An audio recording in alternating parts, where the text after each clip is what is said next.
मैं गणेश गायकवाड़। मैं आपको एक छोटी सी कहानी गणेश भगवान की बताने आया हूँ। तो एक राजा है, राजा अभिनंदन।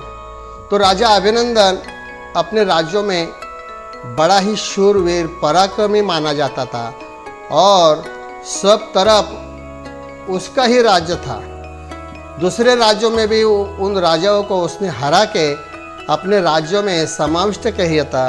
सारे धरती पर अभी राजा अभिनंदन का राज्य था और बड़े ही लालसा से उनके मन में एक इच्छा प्रकट हुई। अभी सारे धरती पर अगर मेरा ही राज है, मेरा ही सब हुकूमत चलती है, तो क्यों ना मैं स्वर्ग का भी राज हासिल कर लूँ। मैं इंद्र के दरबार के सिंहासन पर मैं भी बैठ जाऊँ, देवताओं को भी मैं राजा बनूँ और स्वर्ग लोक पर भी मेरा आधिपत्य हो। ये उसके मन में इच्छा प्रकट हुई और इस तरह अभी युद्ध में मेरा जीत हो जाए तो क्या करना पड़ेगा। तो वो बड़ा ही खुद पराक्रमी था, शूरवीर था, शक्तिशाली था। तो उन्होंने एक तरकीब सोची। सब अशरों में से ऋषि और मुनि जी को बुलाया अपने दरबार में और सब ऋषियों से कहा कि मैं स्वर्ग पर अपना आधिपत्य स्थापित करना चाहता हूँ।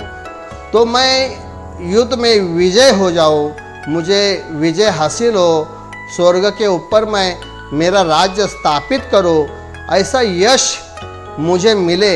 इसलिए बड़ा ही शक्तिशाली यज्ञ मैं करना चाहता हूँ और ऋषि मुनि आपको नमन करता हूँ कि आपके तरफ से ऐसा बड़ा यज्ञ करो और वो यज्ञ को करके मुझे स्वर्ग पर युद्ध करने के बाद विजय प्राप्त हो, ऐसी मनोकामना वो यज्ञ में करो। और तो सब ऋषि मुनि को उन्होंने बोला कि सब ये उनकी दिल की बातें बता दी। तो बताने के बाद यज्ञ करना है ऐसा तय हुआ। तो ये बात इंद्र भगवान को पता चलती है और इंद्र भगवान को राजा अभिनंदन स्वर्ग पर अपना आधिपत्य स्थापित करने के लिए यज्ञ करने जा रहा है। तो राजा इंद्र भगवान राजा बड़े ही चिंतित पड़ जाते हैं, गहरी सोच में पड़ जाते हैं। अभी क्या करें, अगर अभिनंदन राजा का यज्ञ अगर हुआ अच्छी तरह तो राजा स्वर्ग पर आक्रमण करेगा और मेरा पद खतरे में आएगा। ये सोच इंद्र भगवान चिंतित पड़ते हैं। तो इंद्र भगवान चिंतित पड़ने के बाद वो सोचते हैं कि अभी राजा का यज्ञ पूरा ही ना हो, राजा का यज्ञ हुआ ही नहीं हो, इसलिए क्या करना पड़ेगा। तो उसके सोच में एक तरकीब आ जाती है। तो क्यों ना मैं राजा ने जो यज्ञ करने वाला है वो यज्ञ ही अगर नहीं हुआ तो वो यज्ञ में किसी तरह विघ्न डाल के वो यज्ञ ही असफल किया तो ये बात इंद्र भगवान के मन में आ जाती है। वो जो यज्ञ है वो ना हो, इसलिए एक राक्षस को इंद्र भगवान अपनी शक्ति से उत्पन्न करते हैं और वो राक्षस को कहते हैं कि देखो, धरती पर किसी भी आश्रमों में ऋषि मुनियों की तरफ से कोई भी यज्ञ ना हो। अगर कहीं भी यज्ञ होता है वो यज्ञ सफल ना हो, उस यज्ञ में विघ्न उत्पन्न करो और यो यज्ञ निष्फल करो। तो उस तरह वो जो राक्षस है उसको नाम विघ्नेश कहा गया है। तो विघ्नेश धरती पर आ जाता है और धरती पर आने के बाद राक्षस विघ्नेश अपना उत्पात करना चालू करता है। सारे आश्रमों को तहस नहस करता है। कहीं भी अगर यज्ञ हो तो वहाँ पे जाके रुकावट करता है, विघ्न निर्माण करता है और उस जगह पे जहाँ पर यज्ञ होता है तो उधर रुकावट बन जाता है।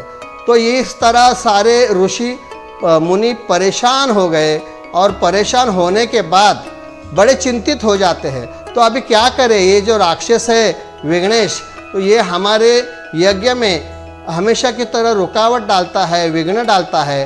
तो ये सब चिंता लेके सब मुनिवर गणेश भगवान का आवाहन करते हैं और गणेश भगवान का आवाहन करने के बाद गणेश भगवान ऋषि मुनि के सामने प्रकट हो जाते हैं। गणेश भगवान प्रकट होने के बाद ऋषि मुनि जी अपनी सब जो हकीकत है, जो होता है उनके यज्ञ में रुकावट आ जाती है, विघ्न आ जाता है, ये बातें गणेश भगवान को बताते हैं। और गणेश भगवान फिर विघ्नेश के साथ युद्ध करने के लिए विघ्नेश को ललकारता है और विघ्नेश का और गणेश भगवान का बड़ा ही युद्ध होता है। कई दिन युद्ध होने के बाद गणेश भगवान के बड़े ही प्रहार से राक्षस विघ्नेश धरती पर गिर जाता है और गिरने के बाद श्री गणेश भगवान को हाथ जोड़ के क्षमा याचना करते हैं कि प्रभु मुझे क्षमा करो, लेकिन मेरी एक इच्छा है, तो आप यहाँ पे स्थापित हो जाए। और मेरी इच्छा ऐसी है कि आपका नाम लेने से पहले मेरा भी भक्त लोग आपका नाम लेने से पहले मेरा भी नाम लिया करे। तो इस तरह राक्षस विघ्नेश प्रभु गणेश भगवान से वरदान प्राप्त करते हैं और गणेश भगवान कहते हैं कि यहाँ पे अगर कहीं भी धरती पर जहाँ जहाँ यज्ञ हुआ हो और वहाँ जहाँ जहाँ मेरा नाम लिया जा रहा हो, उस जगह से आप आसपास भी नहीं जाओगे। ऐसा आशीर्वाद या वरदान राक्षस विघ्नेश को देते हैं। और उस जगह को राक्षस को गणेश भगवान वहाँ पे युद्ध होता है, जहाँ पे विघ्नेश राक्षस को वरदान गणेश प्रभु देते हैं। उस जगह को वहाँ पे गणेश भगवान स्थापित होते हैं और वहाँ पे गणेश भगवान का नाम और राक्षस का नाम लिया जाता है। वहाँ पे विघ्ने हरता, विघ्ने हरता मतलब जहाँ पे विघ्न है वो हरने वाला श्री गणेश प्रभु, तो उनका नाम और आधा राक्षस का नाम, तो विघ्नहर्ता के नाम से उस जगह को माना गया और वहाँ पे श्री गणेश भगवान स्थापित हो गए।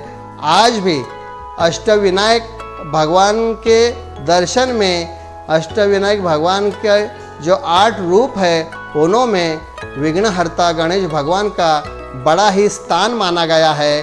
तो इस तरह विघ्नहर्ता ये गणपति भगवान का, गणेश जी का स्थान वहाँ पे उस दिन से स्थापित हुआ। तो ये छोटी सी कहानी मैंने आपको बताने की कोशिश की है। आशा करता हूँ आपको अच्छी लगी होगी। धन्यवाद।